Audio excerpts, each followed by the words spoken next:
Je vis dans une ville assez petite au Japon. Et pour être honnête, j'ai une vie plutôt tranquille. J'ai un travail de bureau, des horaires plutôt longs, alors je ne sors pas beaucoup le soir. La nuit de cette histoire, j'ai reçu le coup de fil d'une amie. À vrai dire, j'avais failli ne pas répondre, mais je suis vraiment content de l'avoir fait. Elle m'appelait pour me dire qu'elle avait besoin d'un covoiturage. Ça ne me dérangeait pas, je n'avais rien de prévu. Je devais la récupérer devant un grand supermarché. Apparemment, elle avait acheté énormément de choses et ne voulait pas tout ramener chez elle dans un train bondé. J'étais content de l'aider même si je trouvais qu'il était un peu tard pour faire des courses. Il était environ 23h quand elle m'avait appelé.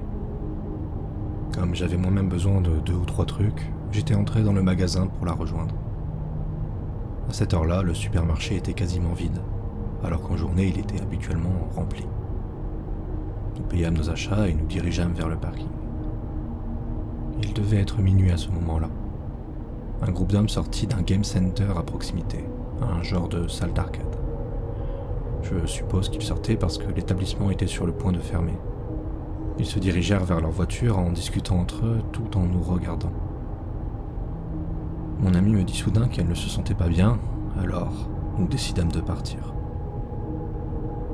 Nous quittâmes le parking et quelques voitures sortirent derrière nous. Normal, c'était l'heure de fermeture et les lumières du centre commercial s'éteignaient. Je remarquai que mon amie était silencieuse. Je pensais que c'était simplement parce qu'elle ne se sentait pas bien. Je l'ai regardée et elle avait l'air pâle. Puis elle me dit « Je crois que je connais le type dans la voiture derrière nous. » Je n'y ai pas prêté beaucoup d'attention sur le moment. Je me suis dit que c'était sûrement une coïncidence. J'ai commencé à regarder dans les rétroviseurs pour voir si je le reconnaissais aussi.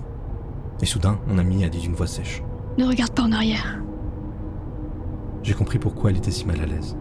Alors j'essayais de me garer sur le côté pour laisser la voiture nous dépasser. Mais elle m'a aussitôt lancé « Ne t'arrête pas, quoi qu'il arrive. » J'ai fait ce qu'elle me demanda et continuai à rouler. Elle ajouta « C'est mon ex.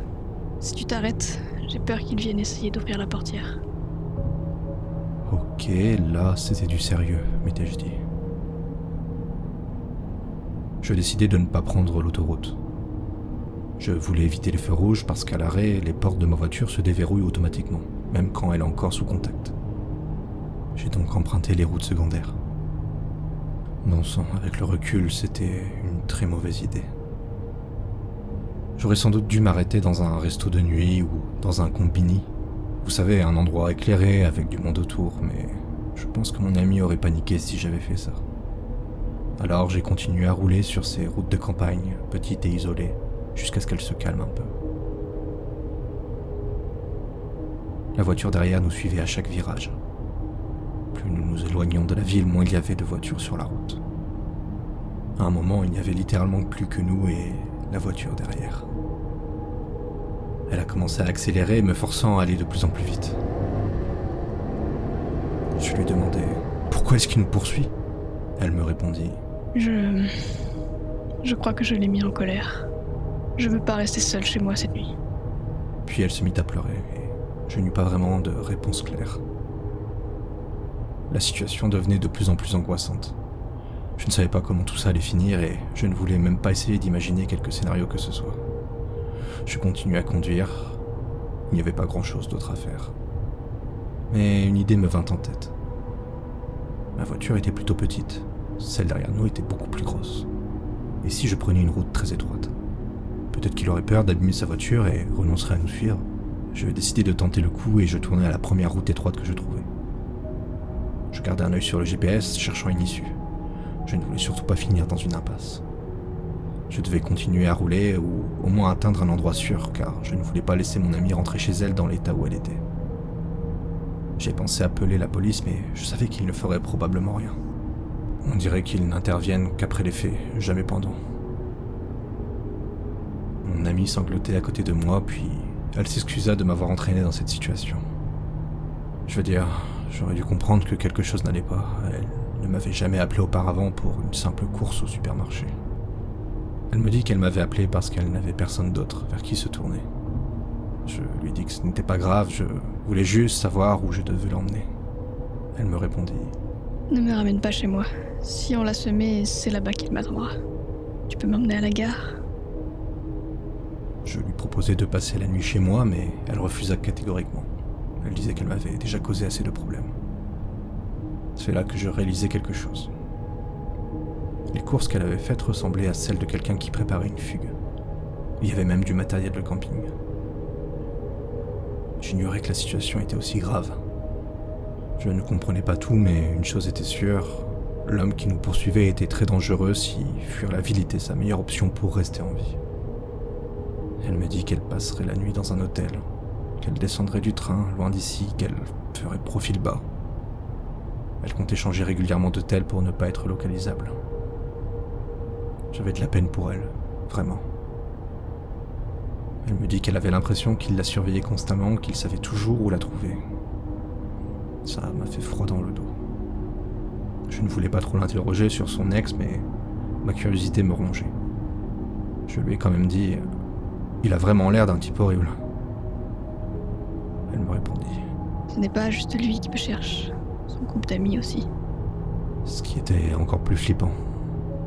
Quelque chose de vraiment grave se passait.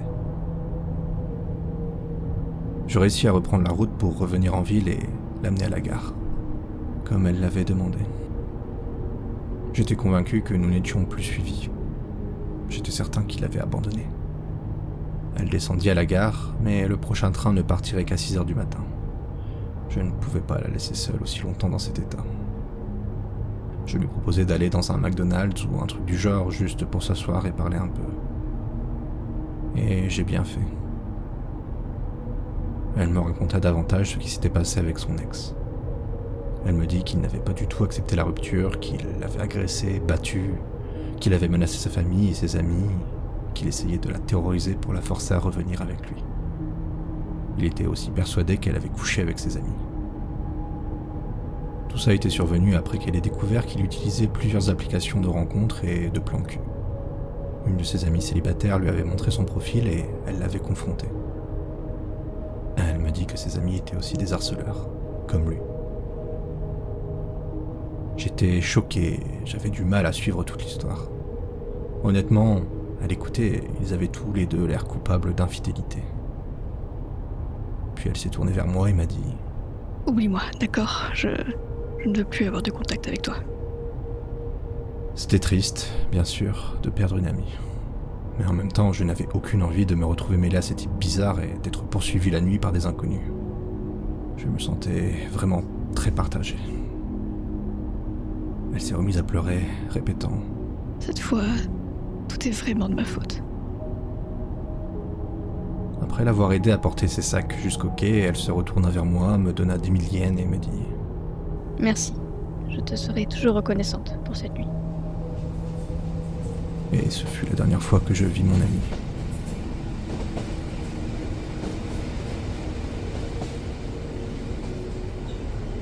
J'avais les larmes aux yeux en repartant de la gare. Mais elles se sont instantanément séchées quand j'aperçus une certaine voiture dans la voie à côté de la mienne. Je n'en croyais pas mes yeux. L'homme qui nous avait suivis plus tôt était toujours là, à chercher. J'eus la chair de poule, mais j'essayais de ne pas montrer que je l'avais remarqué. Par miracle, il ne sembla pas me reconnaître, ni moi ni ma voiture. Et après 4 ou 5 minutes extrêmement stressantes, il tourna dans une autre direction. Dès que je suis rentré chez moi, je me suis effondré. Ça faisait longtemps que je n'étais pas resté éveillé aussi tard avec toute cette adrénaline. Et malgré tout ce qui s'est passé cette nuit-là, je suis content d'avoir répondu à son appel. Parce que qu'est-ce qui aurait pu lui arriver si je ne l'avais pas fait est une question que je préfère ne pas me poser. Comme je l'ai dit, je n'ai plus jamais eu de nouvelles d'elle. Cependant, 3 mois plus tard, je reçus un appel provenant de son numéro. J'étais curieux de savoir comment elle allait, alors j'ai décroché immédiatement. Et j'ai vite compris que ce n'était pas elle, à l'autre bout du fil. On aurait dit qu'une machine parlait, une voix artificielle, je veux dire. La voix demanda alors « Bonjour. Avez-vous eu des nouvelles de... » La personne qui appelait depuis son numéro semblait polie, presque amicale, mais je savais qu'elle faisait probablement partie de ceux qui la cherchaient. J'étais trop effrayé pour répondre au début, puis je réussis à articuler. Non, je n'ai pas eu de nouvelles depuis longtemps, à vrai dire. Désolé de ne pas pouvoir vous aider. Ah, c'est vrai. Désolé de vous avoir dérangé. Et l'appel se termina. J'étais terrifié, même si ça ne me concernait pas directement. J'avais encore un moyen de la contacter via une autre application de messagerie, mais je n'ai pas osé l'utiliser, de peur que son ex ou l'un de ses amis ne surveille ses messages. J'espère qu'elle a réussi à recommencer sa vie ailleurs. Et même si cet appel m'a fait peur, il m'a aussi rassuré sur un point, il ne l'avait pas retrouvée. Alors si tu es toujours là, quelque part, s'il te plaît, prends soin de toi, mon ami.